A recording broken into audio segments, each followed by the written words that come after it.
자, 그러면 수업하겠습니다. 안녕하십니까? 예, 반갑습니다. 한 주간 잘 지내셨죠? 예, 네.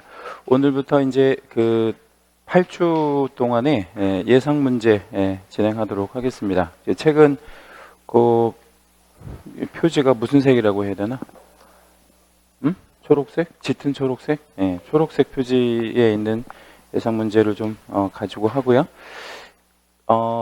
예습은 못 하셨죠? 예습은. 예? 했어요? 잘했네. 예. 훌륭한 친구네. 그 기출 문제보다는 조금 어렵어요. 예? 조금 어려운데, 그래서 하여튼 뭐 열심히 8주 동안 좀 잘 따라오셨으면 합니다. 그리고 7, 8월 달 동안에 실력이 좀 많이 이렇게 붙어요.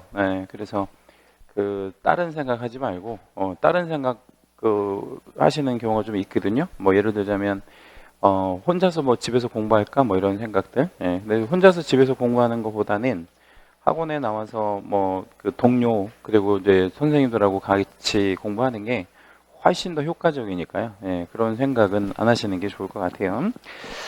그리고 이제 문제풀이 가장 뭐라 그럴까 이제 좀 좋은 방법을 좀 하나 소개하면 그 실력이 굉장히 좀 있는 사람하고 나하고 비교를 해서 가령 뭐 모의고사를 한번 풀면 한 뭐 80점 이상, 뭐 80점, 90점 맞는 어떤 뭐 동료가 있어요. 근데 나는 뭐 한 40점 정도 맞는 사람이에요.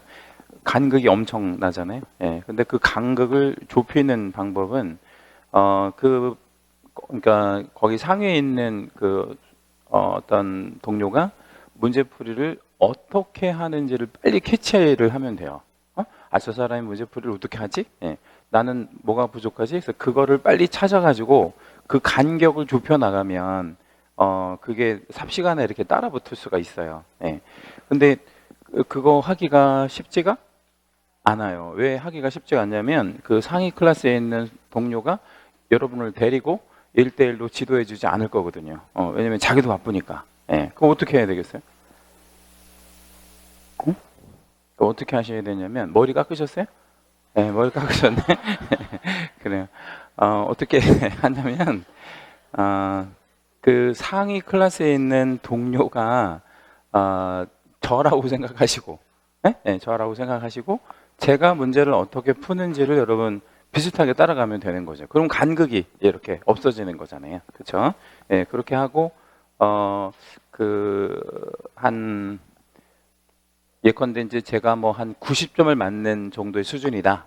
그러면 나는 한 40점 정도 맞는 수준이다.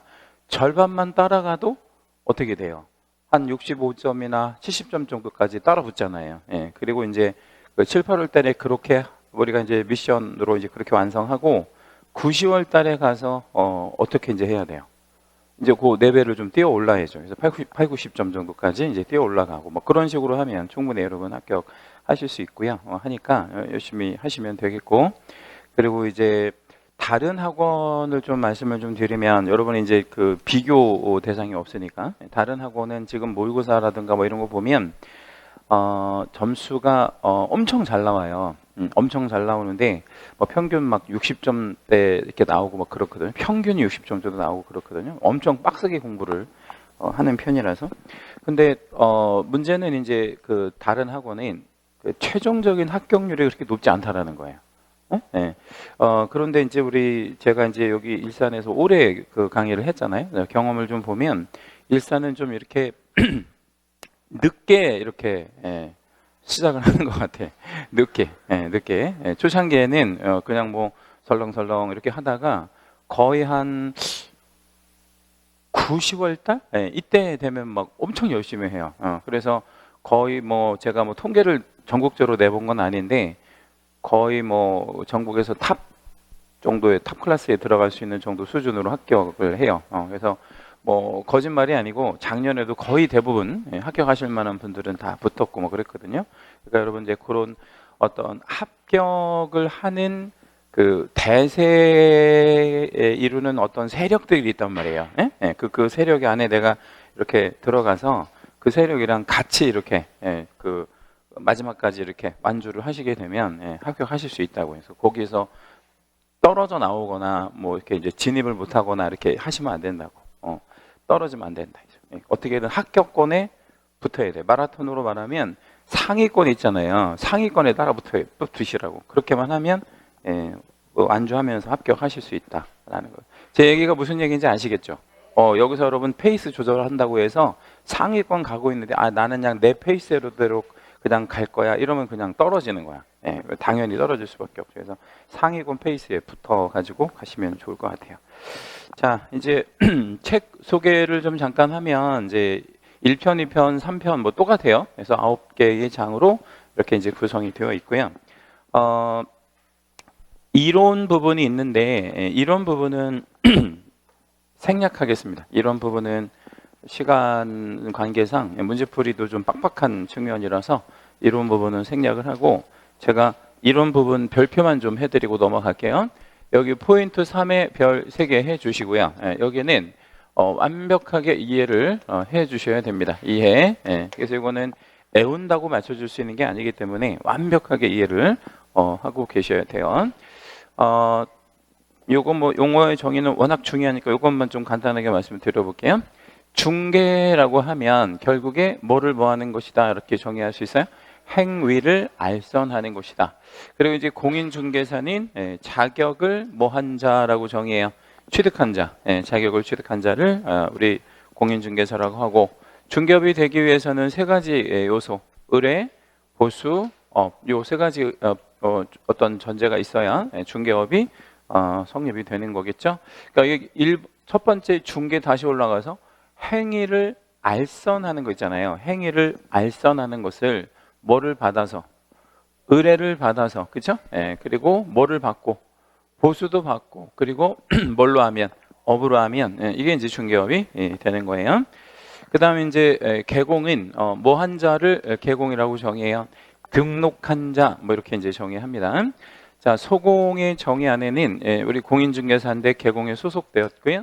법인의 사원 또는 임원이면서 공인중개사인 자를 포함한다 아니면 제외한다. 포함. 이 자리에 아주 함정 잘 걸리는 자리죠. 포함이냐 제외냐 완벽 숙지하고 계시고 그래서 하는 일은 2개. 중개 업무를 수행하거나 중개 업무를 보조하는 일을 하죠.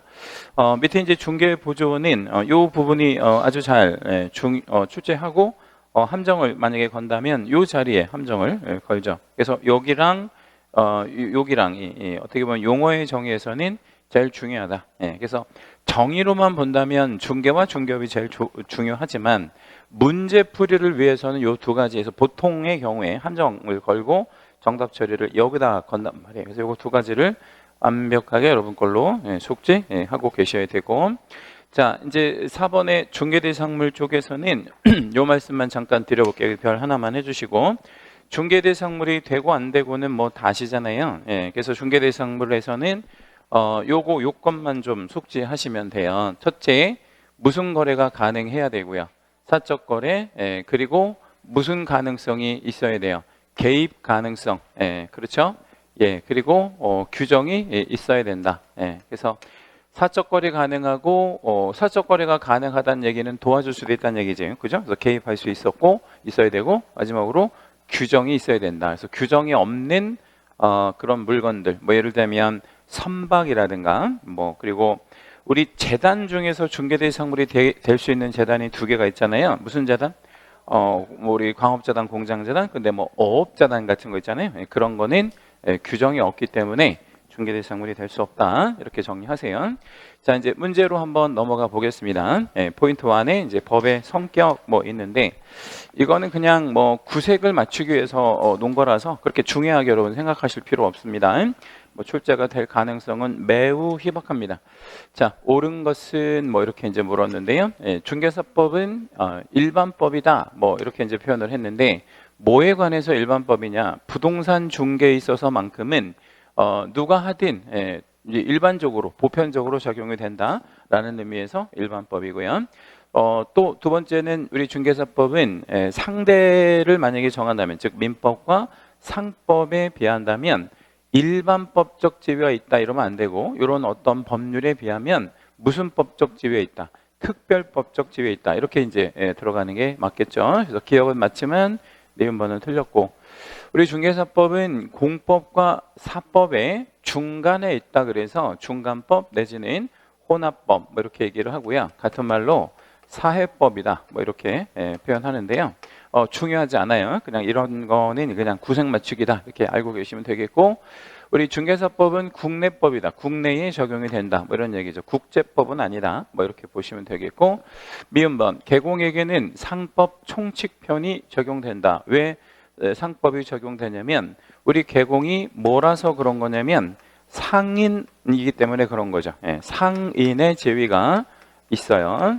요거는 좀 중요해요. 요건.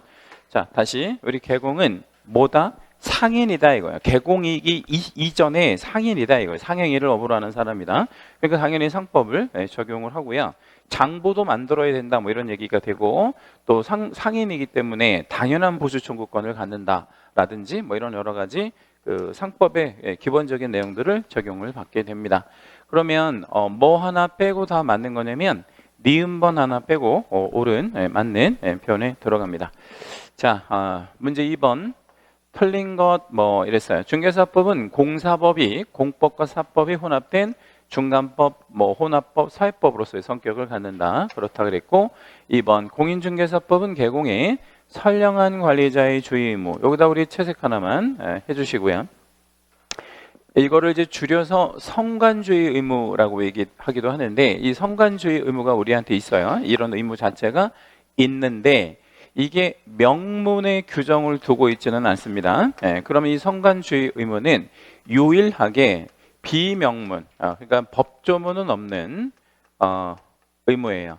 그런데 이런 의무가 법에도 조문도 없는데 왜 이런 의무가 만들어졌냐? 판례상 의무예요. 이걸 판례상 의무라고 얘기합니다. 우리 대법원이 지속적으로 우리 개공한테 무슨 의무가 있다고 해서 성관주의 의무가 있다고 해서 부담하는 그런 의무이지, 법의 몇 조에 이렇게 이제 규정이 있거나 그런 것은 아니다 이런 얘기죠. 그래서 2번 틀렸네요. 자, 3번 개공에 대한 행정처분 및 벌칙. 행정처분하고 벌칙을 누가 내리는 거죠? 그러니까 행정처분을 한다는 얘기는 막 등록 취소, 업무 정지, 벌칙을 때린다는 거 막 징역형, 벌금형 뭐 이렇게 한다는 거는 관이 하는 거잖아요. 관. 그러면 이러한 내용은 관청의 업무니까 관청의 업무. 관이 나오면 이거는 공법, 사법, 공법적 영역이다. 이렇게 이제 보시면 되겠죠. 일반 사인 간의 영역이다 그러면 사법적 영역이겠지만 이거는 관이 나오니까 공법적 규정이 맞는 거죠. 4번 중개사법은 국내 부동산 중개에 대해서만 효력이 미치는 국내법이다. 그래서 국제법은 아니라는 거겠죠. 5번 중개계약에 관한 중개사법의 규정은 민법의 위임계약에 관한 규정보다 우선 적용된다. 여기서 이렇게 한번 보면 중개사법과 민법이 있는데요. 중개계약하고 위임계약하고 유사하다 뭐 이렇게 우리 알고 있잖아요. 그런데 어떤 법을 먼저 적용할 거냐, 이 두 가지 법을 놓고 어떤 법을 먼저 적용할 거냐, 그러면 무슨 법을 먼저 적용해야 돼? 중개사법. 왜냐면 얘가 특별법이니까요. 그렇죠? 여기다 한번 적어드리면 얘가 특별법이고 민법이랑 상법에 비하면, 그리고 요 민법은 이런 중개사법 같은 법에 비하면 일반법이다, 뭐 기본법이다, 뭐 이렇게 표현을 할 수가 있죠. 그래서 우리 중개사법만 놓고 보면, 요 부분만 놓고 보면 요거 하나만 있다고 생각하면 일반법이지만 다른 애하고 비교를 한번 해보면 비교 대상이 된다면 얘가 우선적으로 적용이 되는 법이다. 이렇게 정리하시면 되겠네요. 자, 3번에 보면 법이 규정하고 있는 제도는 뭐 이렇게 물었어요. 법이 규정하고 있는 제도는 개설 신고제인가요? 현재가? 개설 등록제지. 신고제 아니고 등록제고요. 신고제면 좋겠어요? 아니면 등록제가 좋겠어요? 신고제는 그냥 아무나 해도 된다는 얘기거든. 그냥 신고만 하면 되는 거니까. 그게 좋겠어요? 아니면 일정한 요건, 일정한 그 기준을 갖고 있는 사람만 등록해 주는 게 좋겠어요? 등록제가 좋겠죠. 그냥 뭐 우리 시쳇말로 개나 소나 다 할 것 같으면 그 누구나 해도 되는 건데 그러면 그 자격도 필요 없는 거 아무것도 필요 없는 거죠. 그 다음에 이제 두 번째는 이전할 때 사전 신고예요? 아니면 사후 신고예요? 사후 신고. 예. 사후 며칠 내에, 10일 내에 예, 신고하죠. 그렇죠? 예. 소공에 대한 인장 등록 제도 이런 거 있나요? 우리 소공의 인장을 등록해야 돼요? 예. 언제까지? 소공의 인장 등록을 언제 하냐 이렇게 제가 질문 드렸는데 아니고 고용신고 전 아니고 업무 개시 전. 항상 인장은 업무 개시 요건이니까 업무 개시 전 이렇게 답변하면 되고 그건 소공도 그렇고 개공도 그렇고 똑같은 얘기죠. 4번 중개부지원의 거래계약서 작성 권한을 인정한다. 이런 권한은 있고 없고 이런 거는 없고 우리 중개부지원은 그저 무슨 업무만 보조할 뿐이에요. 단순한 업무만 보조할 뿐이에요. 5번 개공의 거민 신청 의무제도 있는데 개공이 의무적으로 거민을 신청해 줘야 될 의무는 없어요. 이런 의무 자체는 없고요. 화살표 한번 해줄게요. 이게 원래 있었던 의무인데 없어진 제도인데요. 폐지가 되었단 말이에요. 이 제도가 폐지되었다. 근데 폐지된 이유, 계기가 좀 중요해요. 왜 폐지했냐면 2006년 1월 1일부터 우리가 무슨 신고를 이제 하고 있냐면 부동산 거래 신고를 하고 있고요. 예. 이 부동산 거래 신고를 하면 뭐를 우리 의제해 줘요? 거민을 의제해 주는데 부신법에 보면 요 신고를 누구 보고 하라고 지금 하고 있어요. 개공 있으면 개공 보고 네가 해라 이렇게 하고 있잖아요. 그래서 개공의 의무 이다 보니까 거민을 우리가 받아줄 의무가 없어진 거지. 예, 이거 하면 이건 안 하는 거니까요. 그렇죠? 예, 뭐 그런 의미라고 생각하시면 되겠습니다. 자, 이제 포인트 2의 재정 목적. 여기도요. 출제될 가능성은 매우 희박합니다. 예, 여기는 뭐 이렇게 중요한 건 아니에요. 가장 최근에 나온 게 22회 때거든요. 그러니까 아주 오래전에 출제가 됐는데 상식적인 선에서만 한번 접근 한번 해볼게요. 올바르게 가로넣기가 된 거 뭐 이랬는데 일단 공인중개사법은요. 누구의 업무에 대해서 정하기 위해서 만든 거냐면 공인중개사의 업무에 관해서 정하려고 만든 거예요. 근데 여기서 말하는 공인중개사는 방금 전에 용어의 정의에서 보셨다시피 공인중개사란 정의가 뭐죠? 공인중개사의 정의가 왜 또 등록한 자야? 공인중개사가 아니죠. 예? 공인중개사란 자격을 취득한 자, 자격만 취득한 사람이잖아요. 얘는 자격만 취득한 사람인데 자격만 취득한 사람이 업무를 하지는 않거든. 그렇죠? 그럼 여기서 용어의 정에서 말하는 공인중개사에는 두 사람, 즉 누구랑 개공과 소공을 의미한다 이렇게 생각하시면 돼요. 그러면 여기다가 우리 주어에다가 그러니까 여기 재정 목적에다가 개공과 소공의 업무에 관한 사항을 정하여 이렇게 한 문장이 너무 길어지기도 하고 그렇죠? 이 둘의 공통점을 따내면 무슨 공통점이 있어요? 공인중개사 뭐 이런 식으로 이제 해서 공통어를 따내서 넣은 거고요. 그래서 이들의 업무가 상당히 있는 업무로 바뀌게 되고요. 전문성 있는 업무로 바뀌게 되고 이들이 하는 사업이 부동산 무슨 업이에요? 중개업을 건전하게 육성함으로 인해서 이 모든 것들은 다 뭐에 이바지한다? 국민 경제에 이바지하고자 합니다. 뭐 이런 식으로 들어가면 되겠죠. 그래서 쭉 보면 1번밖에는 없잖아요. 네, 그래서 이제 나머지 한번 제가 간단하게 소개해 드리면 일단은 공인중개사 등이라는 그 용어 자체가 없어요. 이 용어 자체가 없어요. 공인중개사 등 이런 용어 못 들어봤잖아. 네. 그러면 이 용어는 들어봤나 우리가? 개업공인중개사 등이라는 용어는 있기는 하고 아니면 없어요. 있기는 한데 이 용어 자체에 누가 들어가서 안 돼? 중개보조원이 들어가서 안 돼. 예? 여기에 중개보조원이 들어가면 안 된다. 그렇죠? 예. 그 다음에 여기 이제 3번은 개공이라는 용어는 있기는 한데 요런 개공이라는 용어는 있잖아요. 근데 요렇게 만약 하면 누가 빠지는 문제가 생겨요. 소공도 중개 업무 하거든. 그러니까 이것도 안 되고 그 다음에 부동산 중개업자라는 용어는 없는 용어예요. 이런 용어 자체가 그냥 제가 만들어낸 용어지 없는 용어란 말이에요. 그러면 우리가 조심해야 될 용어는 이런 용어를 좀 조심해야 되겠네. 만약에 이 자리에 그 공인중개사라는 주어를 만약에 준다든가 개공등이라고 줬을 때 요거 아니면 요거로 이제 정답 처리할 가능성이 혹시 나온다면 있는데, 요거는 맞는데 요거는 중개보조원에 들어가서 안 된다. 다시 말씀드리면 중개보조원은 중개 업무를 하지 않을 거기 때문에 여기다 이제 개공등이라는 표현 쓰면 안 된다. 자, 이 5번은 재정 목적이라고 할 수 없는 것 뭐 이랬어요. 공인중개사의 전문성의 제고, 전문성 제고 이런 거 있어요, 없어요?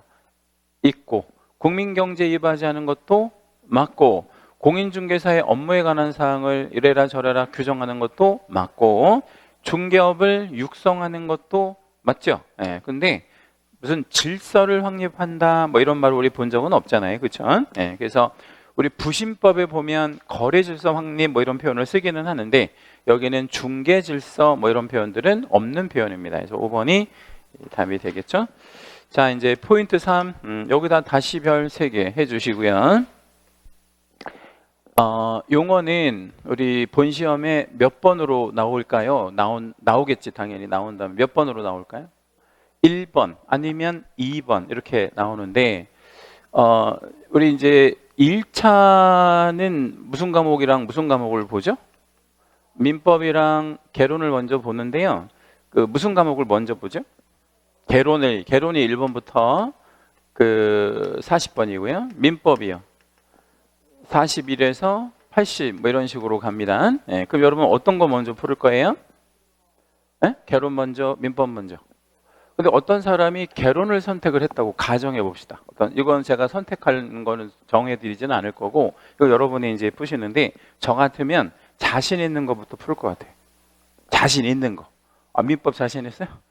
그럼 자신 있는 것부터 푸세요. 왜냐하면 자신 없는 것부터 빨리 풀고 자신 있는 걸로 가지, 이거는 정말 떨어지려고 작정하는 거예요. 왜냐하면 이 시험은 기세가 되게 중요하거든요. 그럼 내가 만약에 개론이 자신 없는데 이거 빨리 풀어버리고 민법에 올인해야지, 만약 이렇게 이제 했다고 생각해 봐요. 여기서 1번 문제부터 푸는데, 이제 1번 문제 내가 이제 항상 틀리는 문제가 나온 거야, 1번에. 그러면 이제 이건 틀렸네 하고 이제 제꼈어요. 2번 문제를 딱 가봤더니 생전 듣도 보지도 못한 게 나온 거야. 2번도 틀렸네? 네. 자, 여기서부터 이제 절반은 끝난 거예요. 뭐가 끝났어? 나 내년에 다시 해야 되겠어. 이런 생각을 할 수밖에 없는 거지. 네. 다행히 3번을 문제 맞추고 간다면 좋은데 3번에 계산 문제가 나와버렸네. 이러면 이제 끝난 거야. 이러면 이제 앞이 하나도 안 보이고 이제 시험 자체를 망쳤단 말이에요. 그렇죠? 그럼 어떻게 해야 돼요? 아니, 그게 아니라 이런 상황이 되면 그래, 이거는 나중에 풀어야지 하고 빨리 민법으로 가야지. 근데 여기서 이제 미련 파느라고 계속 밑에 막 4번, 5번 이렇게 내려가잖아요. 그럼 이제 시험 이제 망치는 거예요. 이제 과락이 되는 거죠, 과락.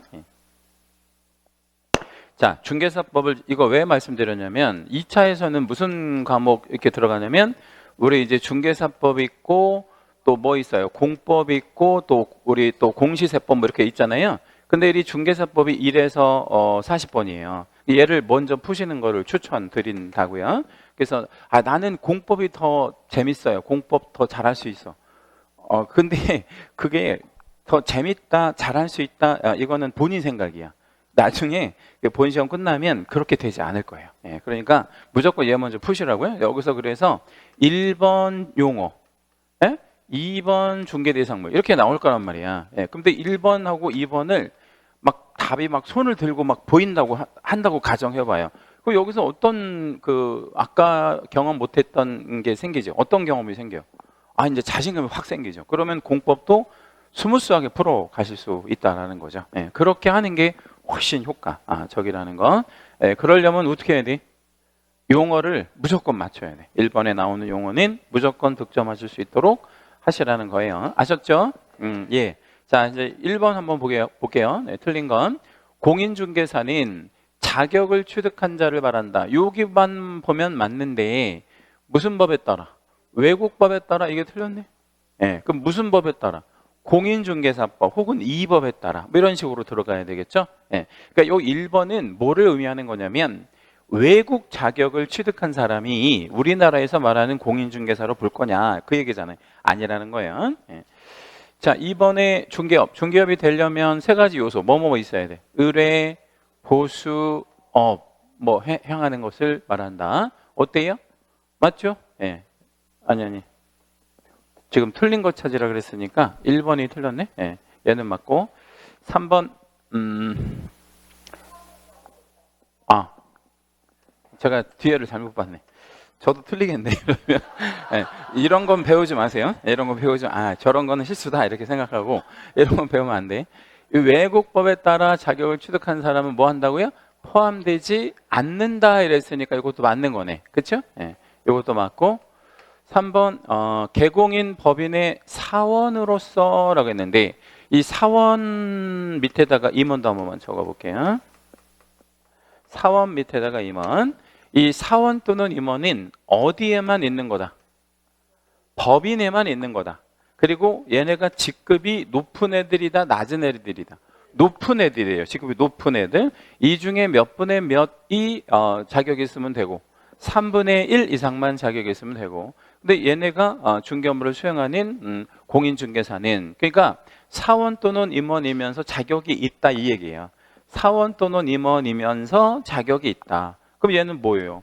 소공이지 뭐. 사원 또는 임원이면서 자격이 있는 사람은 소공에 포함한다. 이게 용어의 정의였잖아요. 그러니까 당연히 소공에 들어가는 거고요. 4. 중개부조원은 이 표현이 빠지면 안 돼요. 뭐 아닌 사람이 아닌 자로서라는 말이 꼭 들어가야 돼. 공인중개사 아닌 자로서. 여기다 별도 하나만 해줄게요. 개공에 소속되어서 중개대상물에 대한 현장 안내, 일반 서무 등 개공의 중개업무와 관련한 단순한 업무를 보조하는 자를 말한다. 4번 어때요? 정확히 맞죠? 자, 5번인 개공의 행위가 손해배상의 책임을 발생시킬 수 있는 중개 행위에 해당하는지는 라고 했는데 우리가 이제 용어의 정의에서 말하는 중개가 있고요. 두 글자 중개 행위가 있는데 얘는 좀 다른 개념이에요. 용어는 협의의 중개예요. 용어의 정의에서만 쓰는 중개이고 여기서 말하는 중개 행위는 요 앞에 이런 말 붙었잖아요. 손해배상 책임을 발생시킬 수 있는 원인 행위가 되는 거예요. 네. 다시 한번 말씀드리면 요 중개 행위는 대단히 넓은 의미의 개념이다라는 거예요. 다시 중개는 행위를 알선하는 것이라고 좁게 우리가 정의하지만 네 글자인 중개 행위라는 것은 중개 말고 중개 행위는 손해배상 책임을 발생시킬 수 있는 원인 행위란 말이에요. 이거는 넓은 의미라고 좁은 의미가 아니에요. 그러면 이 중개행위에 여러 가지가 해당이 되어진다 이런 얘기잖아요. 근데 이런 거 어떤 것들을 포함시킬 거냐 그 기준인데 진정으로 거래 당사자를 위하여 거래를 알선 중개하려는 의사. 이 의사가 누구의 의사냐면 개공의 의사겠지. 개공의 의사를 갖고 있었느냐고 하는 개공의 주관적 의사에 의해서 결정해야 되는데 어때요? 말도 안 되는 얘기지. 이걸 왜 주관적으로 결정해? 그렇죠? 그러면 주관적보다 좋은 말은 어떤 거예요? 객관적. 더 좋은 말은 사회 통념. 뭐 이런 식으로 정한다라고 해야 되겠죠? 그래서 5번 틀렸네요. 5번. 자, 7번 문제. 7번. 옳은 거. 이제 개수 세는 문제. 이렇게 박스형 문제가요. 이렇게 이제 박스형 문제가 15개에서 한 18개 뭐 이 정도 사이로 나와요. 박스형 문제가 우리 본시험 실제 기준. 이거는 중개사법만 말하는 게 아니에요. 모든 과목이 그렇거든요. 그러니까 박스형 문제에 여러분 익숙해 있으셔야 돼. 박스 난 싫어 이렇게 생각하지 말고 박스형 문제에 익숙해 있으셔라. 왜냐면 많이 나오기 때문에. 자, 기억번. 개공이라 하면 등록을 하고 여기까지만 줘도 되는데 그렇지? 뒤에 뭐라 그랬어요? 업을 영위하는 자. 이건 틀렸네. 왜? 개설 등록을 한 자라고 정의하잖아요. 개공은. 그렇죠? 그러면 어떤 말은 들어갈 필요가 없는 거야. 영위하는 자는 필요 없는 거지. 그러면 여러분 이제 생각을 해봐요. 개공 중에 등록은 했는데 업을 영위 안 하는 사람도 있을까요? 있겠지. 예를 좀 들어볼게요. 등록은 했는데 업을 안 하고 있는 사람, 영위를 안 하고 있는 사람도 있을 거 아니야. 어떤 사람? 휴업 중에 있는 사람. 또 휴업 중에 있는 사람도 있고 휴업 중에 있는 사람은 업을 영위는 안 하잖아. 또 업무정지 먹은 사람. 근데 이제 그런 사람 말고 더 중요한 게 뭐가 있냐면 아직 뭐 하지 않은 사람. 등록은 했는데 아직 뭐 업무를 시작 안 하는 사람. 그 여러분 일당백 필기노트 18페이지 잠깐만 봐볼게요. 일당백 필기노트 18쪽 한번 봐보겠습니다. 18페이지로 제가 기억이 되는데 거기 그거 맞아요. 그 그림 있죠, 그죠? 네. 거기 그림상에서 언제부터 우리 개공되죠? 등록의 통지를 받으면 그때부터 개공되잖아. 근데 얘가 업무를 지금 시작했어요? 아직 안 했어요? 아직 안 했거든. 그쵸? 그럼 언제 일을 시작하는 거야? 등록증 받고 게시물 게시하고 업무 게시 요건 완벽하게 다 이행하고 우리 인장 같은 것까지 다 하고. 그러니까 여기서 포인트는 등록만 하면 개공이냐 이거야. 에? 등록만 하면 개공이지. 그쵸? 개공을 물어보는 거니까. 개공의 정의는 뭐한 자? 등록한 자. 얘가 일을 꼭 하고 있어야만 개공이 아니라는 거야. 그렇죠? 예. 다시 한번. 개공은 누구를 말한다고요? 등록한 자. 예. 일을 하는 사람을 말하는 게 아니에요. 예. 일은 안 해도 개공이지 뭐. 자, 니은번 소공은 개공에 소속된 공인중개사, 개공인 법인의 사원 또는 임원. 제가 아까 사원 또는 임원은 어디에만 존재하는 개념이라고 그랬죠? 법인에만. 이거는 법인에만 있는 개념이고, 근데 얘네 중에서 자격 있는 사람은 포함 아니면 제외. 여기서 얘네를 빼버리면, 제외하면 사원 또는 임원이 어디 수속될 데가 없잖아요. 포함될 데가 없잖아. 그러니까 사원 또는 임원 중에서 자격이 있어. 그러면 얘네를 뭐로 봐야 돼? 소공. 여기는 그러니까 뭐라고 해주는 게 맞아? 포함한다. 이렇게 들어가는 게 맞죠? 우리 여기 포함 제외에다가 별표. 아주 잘 걸리는 함정. 그래서 소공은 하는 일이 두 개. 중개 업무를 수행하거나 중개 업무를 보조하는 자를 말한다.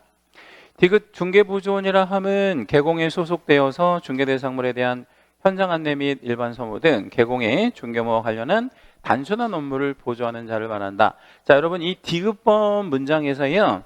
틀린 거 있나 찾아보세요. 이 문장에서 제시된 문장에서 틀린 거 없거든. 근데 틀린 거 없는데 이걸 틀렸어. 뭐가 틀렸냐면 제일 중요한 말을 빼먹었잖아요. 여기에 뭘 넣어야 되는데 공인중개사 아닌 자로서 이 말 빼먹으면 틀리는 거예요. 그렇죠? 지금 다 틀리고 있는 거예요, 이건. 디귿번까지.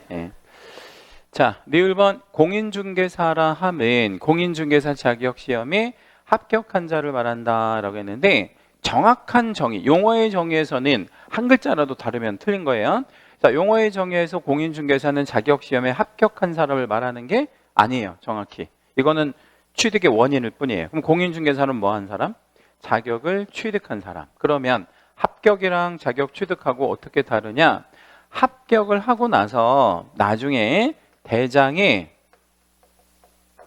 등록이 되고 여러분 이름 올라가고 그러니까 자격증 교부 대장에 이름 올라가고 그 자격증 교부가 이렇게 되거든요. 근데 대장상에 여러분 이름이 올라가는 순간 증 번호가 부여가 돼요. 자격증 번호가 이제 부여가 되는 거야.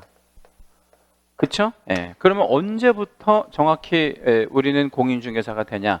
대장에 등록돼야 돼. 시험에 합격한 상태에서 대장에 등록될 때까지 한 달의 시간적 여유가 있습니다. 그러니까 제가 이거 여러분 기억하시라고 이런 말씀 드릴게요. 고3 아이들이 이 시험을 준비하는 애들이 의외로 많아요. 고3 아이들이 왜? 뭐 하려고 그럴 것 같아요? 뭐라 그러지? 이렇게 수능 점수로만 가지고 대학 가지 않는 게 뭐라 그래, 그거를. 수시? 수시 전형. 수시 전형 중에서 그 부동산 관련 학과에 가려고 하는 애들이 있거든. 그러니까 우리 중앙대에도 보면 그 부동산 관련 학과가 생겼고, 건대는 원래 유명하고 하여튼 몇 개 이제 있단 말이에요. 그런 대학교에 이제 들어가려고 할 때 부동산 관련 학과야. 근데 얘가 공인중개사 자격이 있네? 그럼 여러분이 그 입학사정관이면 뽑아주겠어? 안 뽑아주겠어? 당연히 뽑아주지. 그렇죠? 그런 것 때문에 이 고3 아이들이 이거 하는데 문제는 뭐냐면 이 시험을 보고 나서 자격증이 교부되는 그 사이에 입학 전형이 생겨요. 그러니까 자격증이 없다고 얘는 합격은 했는데. 그래서 이런 경우에는 그 고등학교 3학년 아이들이 합격은 했는데 아직 증은 그 대상에는 등록이 안 되고 그 한 달 동안 입학 전형이 생긴다고. 그래서 이제 이걸 많이 저한테 이제 질문을 하신다고. 그럼 어떻게 하면 되냐면 공단에 가서 나 먼저 대학 좀 가게 증 좀 주세요 이러면 줘 안 줘? 그거 안 주지. 그 말이 안 되는 거니까 뭐를 달라고 하면 되겠어요? 그 합격 확인증이라는 걸 달라고 하면 줘. 그러니까 요거는 공인중개사가 아니고 합격한 사람인 거예요. 그냥 공인중개사는 대장에 등록이 되어야 된다. 이렇게 기억해요. 미을번도 틀렸고 미음. 중개업이라 하면 세 가지 요소. 첫째가 뭐예요? 의뢰, 두 번째는 보수, 세 번째는 업으로 행하는 것을 말한다. 미음번 어때요? 정확히 맞고 비읍. 중개라 하면 중개대상물에 대하여 개공과 의뢰인 간에. 자, 여기다는 요렇게 채색을 하나만 좀 붙여볼까요? 우리가 그 중개를 하면서 의뢰인하고 개공이 거래하고 그러면 돼요? 안 돼요? 안 되지. 예? 그러면 안 돼요. 이걸 우리 그 중개사법에서 금지행위라 그러잖아. 네 글자로 이거 뭐라고 얘기하지? 금지행위 중에서 직접 거래. 개공하고 의뢰인하고 거래하는 거는 직접 거래예요. 몇 년 몇 천에 형벌이 떨어지는 3년 3천. 이건 범죄로 보는 거야. 이거는 중개가 아니고 범죄. 예, 그래서 이렇게 들어가면 안 돼. 그럼 여기를 어떻게 바꿔야 되냐면 누구 상호간, 거래 당사자 간, 그러니까 거래 당사자 간에 이렇게 들어가야 돼. 매매 교환 임대차, 그밖에 권리의 득실 변경에 관한 행위를 나머지 다 좋은데 이 자리가 이렇게 들어가면 안 된다라는 겁니다. 그래서 이 문제 하나만 잘 숙지하셔도 용어에서 나올 만한 함정들은 다 포함하고 있으니까요. 복귀해 주십시오. 자, 8번 옳은 거. 중개업이 되기 위해서는 세 가지 요소 있어야 된다 그랬죠? 그 세 가지 요소가 뭐예요? 의뢰, 보수, 업. 그런데 얘는 이렇게 해놨어요. 용어는 세 글자로 주고 설명은 중개를 하고 있는 거야. 그렇죠? 네, 그러니까 용어는 중개업을 주고 설명은 중개를 하고 있다고. 행위를 알선하는 것은 중개잖아. 이런 것도 함정이에요. 지금 용어는 중개업이라고 해놓고 설명, 정의는 중개를 하고 있잖아. 그럼 맞는 거야, 틀린 거야? 틀리는 거지. 이렇게 정의하면 안 되지. 그렇죠? 네, 중개업은 요 말을 대신 의뢰, 보수, 업 이런 식으로 들어갔어야 되는 거니까. 그럼 이거를 옳은 문장으로 바꾸려면 여기를 바꿔버리면 되겠지. 여기를 중개로 바꿔버리면 되겠죠. 그렇죠? 네, 그래서 요 자리가 틀린 거다. 이런 식의 함정도 간다. 자, 2번 중개부조원이란 개공에 소속되어서 중개대상물에 대한 현장 안내까지는 좋은데 계약서 작성 이런 거 하면 안 되겠죠? 그리고 중개 업무와 관련된 단순한 업무. 이 업무와 관련된 단순한 업무 이건 맞아. 여기 관련된 단순한 업무. 근데 여기도 다 좋은데 여기도 틀렸지만 어떤 말이 지금 빠져서 틀린 거야. 여기에 공인중개사 아닌 자로서 라는 말 빠져서 틀렸고 3번에 채색 하나만 붙일게요. 우연한이라는 표현과 단일회라는 표현. 업이 되기 위해서는요. 업이 되기 위해서는 무슨 성과 무슨 성이 있어야 돼요. 계속성과 반복성이라는 게 있어야 되는데 계속성, 반복성이 있어야 되는데 이 계속성과 반복성이 지금 없는 거잖아요. 우연하게 했다. 단 한 번 했다. 지금 이런 얘기잖아요. 이렇게 하면 결론으로 한번 가볼게요. 얘는 업이다, 업은 아니다. 업은 아니다. 네, 업에 해당하지 않는다. 요 말 나오면 4번 등록하지 아니한 자가 단락을 끊어볼게요. 등록을 안 했어요. 등록은 안 했다 이 말이야. 근데 의뢰를 받았대. 1번. 보수도 받았대요. 2번. 그리고 중개를 뭘로 했대요? 3번. 그러면 1, 2, 3 다 해당되죠? 그렇죠?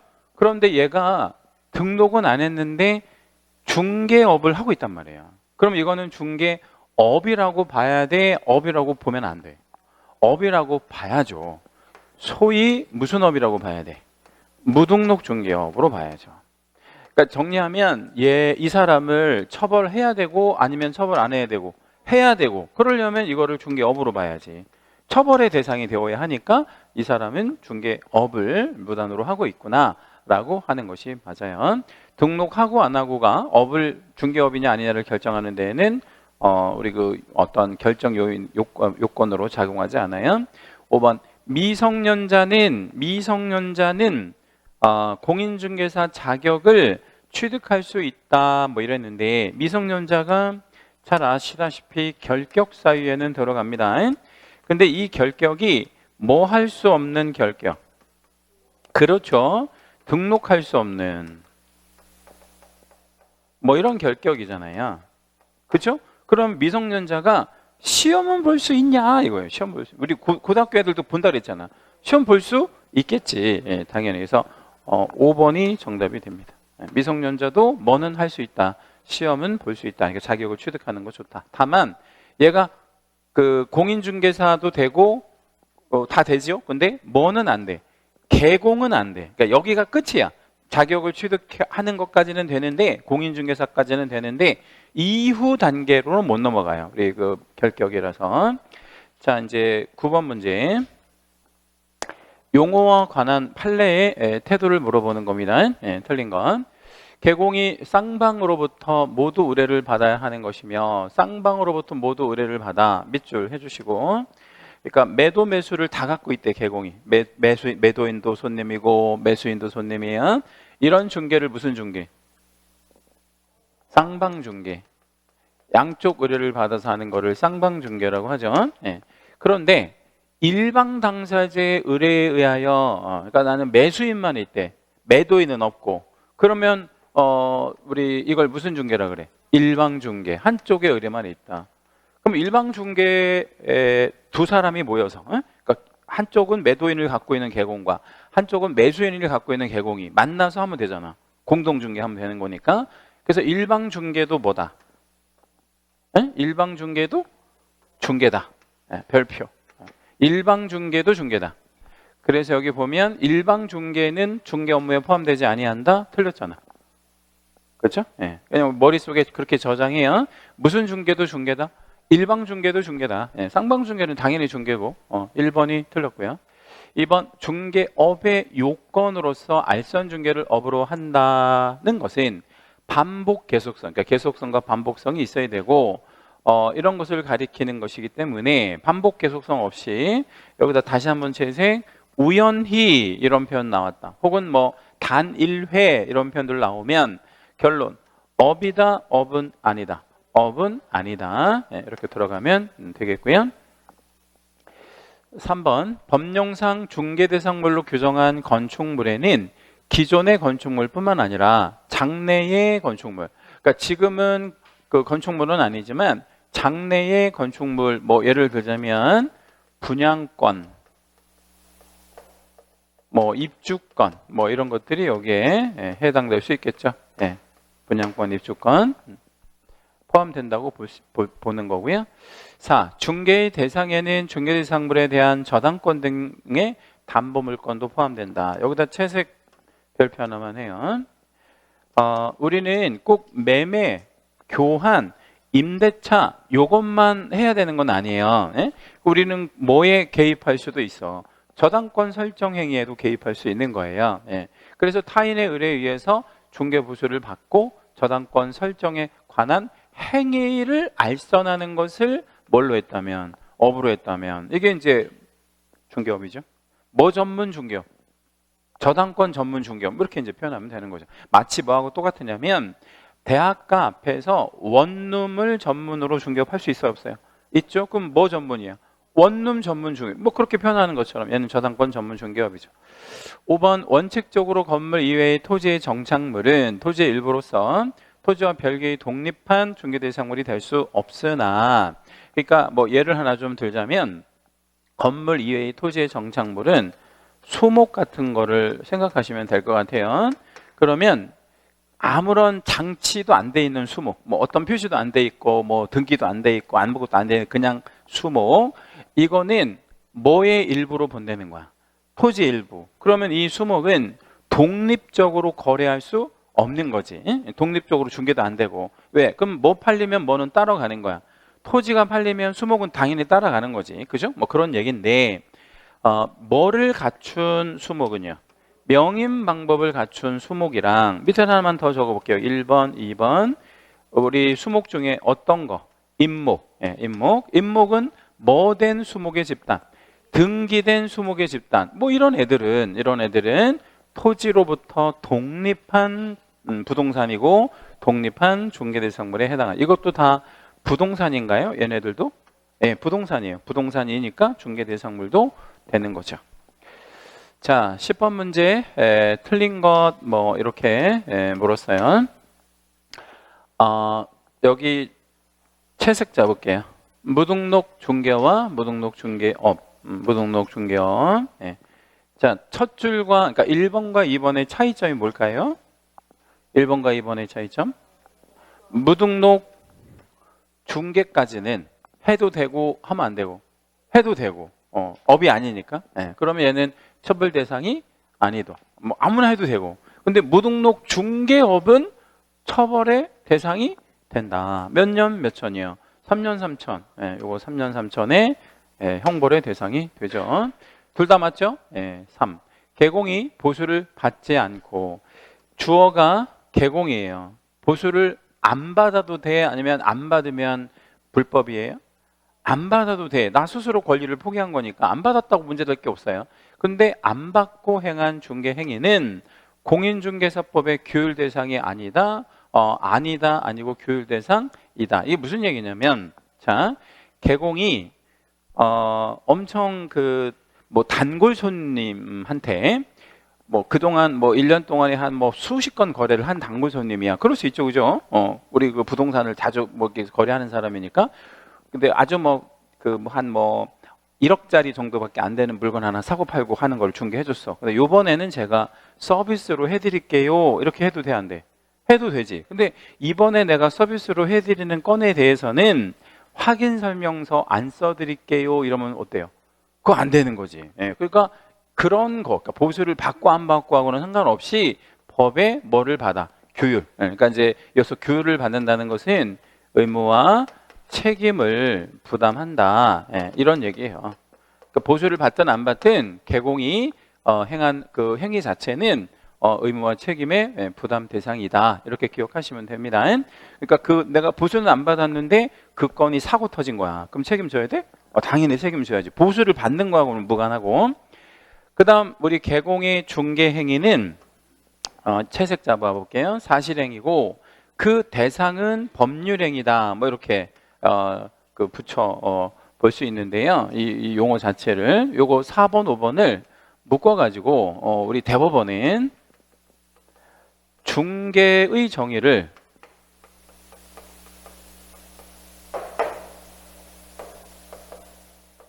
어떻게 하고 있냐면, 자, 우리 행위를 알선하는 것은 법 제2조의 정의잖아. 근데 우리 대법원도 중개를 정의하고 있어요. 근데 어떻게 정의를 하고 있냐면, 중개란 법률 행위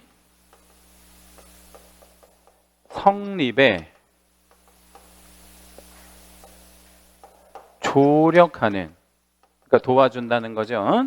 사실 행위이다라고 정의하고 있어요. 이건 우리 대법원의 정의예요. 그러니까 결론적으로 말하면 중개는 무슨 행위냐 그러면 사실행위인 거야. 에? 결론이 여기 뒤에잖아. 사실행위이다 이랬으니까. 그러니까 중개는 무슨 행위가 맞아? 사실행위가 맞아요. 근데 그 중개의 대상이 되는 행위, 그러니까 목적이 되는 행위. 우리는 뭘 대상으로 하지? 법률행위를 대상으로 하더라 이거야. 그럼 이 법률행위를 같은 말로 하면 계약이 되는 거죠. 계약. 그러니까 우리가 중개의 정의에 보면 행위를 알선한다 그러잖아. 그 행위가 요 법률행위를 말하는 거예요. 법률행위를 알선하는 게 우리 중개의 성격, 즉 사실행위다. 이 두 개 다 기억해 주시면 되겠고요. 여기다는 별 하나만 해주세요. 우리 대법원의 정의는 알고 계셔야 돼. 자, 11번은 다음 시간에 이어서 하겠습니다.